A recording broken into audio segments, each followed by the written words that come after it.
काय मग म्हणता, आला जॉब सोडून नाही? तुला माहिती पडलं का रे बाबा?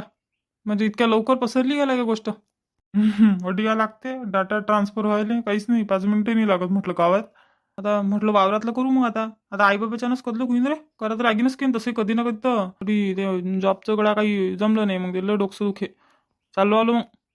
हे पाय, तू न जॉब सोडला, तुझा निर्णय होता तो. आणि जे तुले बरोबर वाटलं तुझ्या स्वतःसाठी ते तुनं केलं की नाही, बस मग काय टेन्शन आहे. कोणी काही म्हणो, हे पाय, असं काहीच नाही. शेतीतही पिकते चांगलं जर केलं की नाही बरोबर, तर पिकते त्याच्यातही. फक्त आता जरसं आधुनिक यानं बी करावं लागते ना रे. जसं तसंच म्हणजे चालू चालू चालू चालू तसंच चालू आहे ना आपलं. काहीतरी नवीन नवीन करून पाहा लागते, मग याच्यातही लय पैसा आहे म्हटलं शेतीत बी. आवले का, तुला 10वी पासूनच सोडले का शाळा? मस्त लागला, तू हेच करायला लागला का रे? तुलाही होते सवय काही नाही, 1-2 वर्षात तू थोडं लावतो, काही टेन्शन नको घेऊ.